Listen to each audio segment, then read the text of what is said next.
Hey everybody, thanks for tuning in. Today we're going to look at how to make a Mr. Peanut sculpture made from 100% real peanut. This piece is inspired by Steve Casino, a fantastic artist who, among other things, is known for creating incredible sculptures out of genuine peanuts. I'll go ahead and place a link to his Instagram below, and I highly suggest you check out his work. It's really cool. So let's dive in. So we'll start with our peanut selection process. This is a standard bag of peanuts I got at the local grocery store. I've dumped them all out and I've selected 3 that have an appropriate Mr. Peanut shape. I picked the best looking one and very carefully split it, eating the contents inside so that nothing goes to waste. And then I'll take some super glue and glue the 2 empty halves together. It's a perfect fit. From there I'm going to go ahead and take my X-Acto knife and punch little holes for the arms and legs. I'm doing this carefully, but I'm sort of using the X-Acto knife blade as a drill bit to bore out the hole at a rough diameter equal to the wire that I'm going to glue inside. So we'll take more super glue and glue in 4 wires to provide an armature for the arms and legs. This is soft annealed aluminum armature wire, which bends very easily so as not to put extra stress on the empty peanut shell. Now that our armature is glued in place, we can go ahead with polymer clay and start fleshing out the limbs. I'll begin by loosely covering the legs. I'm not worried about anatomy at this point, I'm just trying to get even coverage on the wire. At this scale, it's a little bit tricky, but with some patience and perseverance, I'm able to coat the wire in a thin clay skin. Once the wire is coated, I can go ahead and add some little clay balls to create the definition of kneecaps, as well as some calves on the back, and I can blend that all in with a toothpick. We'll add some thigh dimension at this point as well, blending it in. And with just a few small pieces, we've got a pretty good suggestion of some leg anatomy for Mr. Peanut.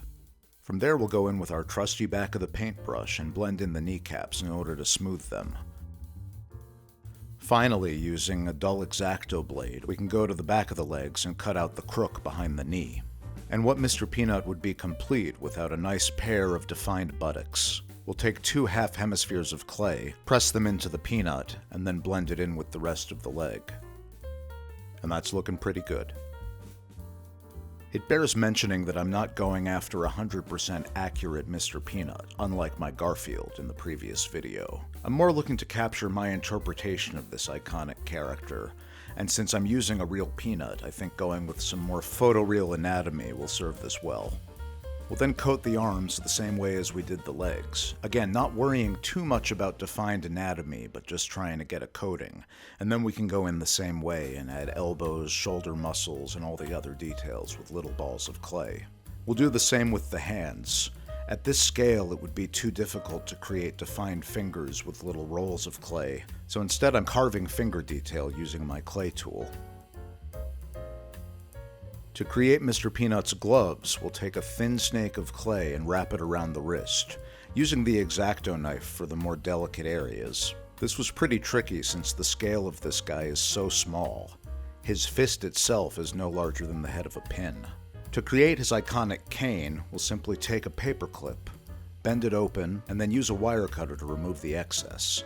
And just like that, we've got a pretty good cane.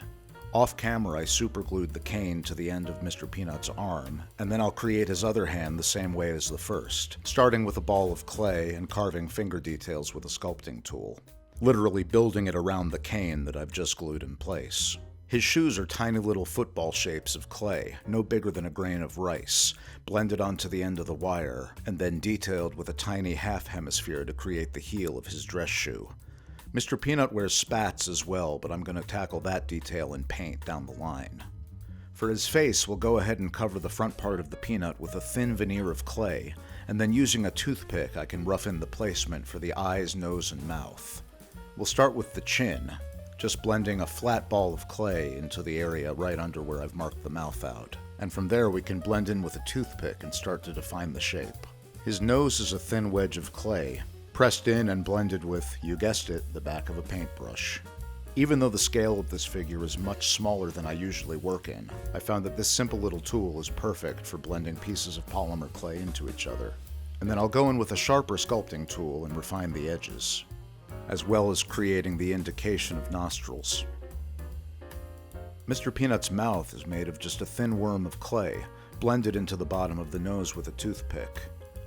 I'll also use this to carve in some detail. And he's looking appropriately grumpy. Or aristocratic? I'm not sure. Either way, he's got a top hat and a monocle, and I feel like he looks down on the common peanut. Not sure how I feel about that.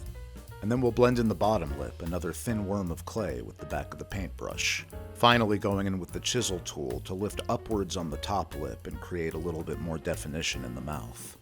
We'll use the point of the toothpick to carve in some teeny tiny nostrils, and it's starting to look like a real nose. For his eye, we'll take a tiny little half hemisphere of clay, press it in, and to create his lids, we'll use 2 tiny worms of clay, no thicker than a millimeter, blending them in with the toothpick. His monocle is a flattened pancake, which we'll press on, and then use the back of a paintbrush to define the inner perimeter. And what would Mr. Peanut be without some angry eyebrows? So using thin worms of clay, we'll press these into shape above the eyes, using another thin snake to create an eyebrow wrinkle, and layering yet another thin snake on top of that, creating a wrinkled brow ridge befitting of an aristocratic peanut who's clearly got a lot on his mind. His top hat is simply a cylinder of clay pressed into the head, and then a thin worm wrapped around the base to create the ridge, which we blend in with the paddle tool.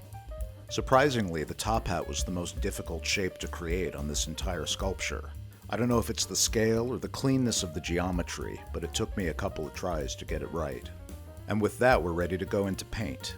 I'll cover the entire body with a warm raw sienna to create the base color, making sure to get into all the little nooks and crannies that serve as the base structure for his body. His arms and legs are going to get a coat of matte black. Mr. Peanut traditionally has a fairly hard line defining his arms and legs, creating a graphic line between his limbs and his body. But since I've gone ahead and created a more realistic buttocks for this incarnation of Mr. Peanut, I'm going to take that same shade of raw sienna that I covered his base coat with, and use that to wet blend his body directly into his arms and legs, creating a nice gradient. I think this rather looks like he's been roasted, with his thinner extremities burning before the rest of him, and I like how that looks. We'll coat his top hat in the same matte black, and then go in with a very fine brush and some off-white to take care of his spats, gloves, and eye.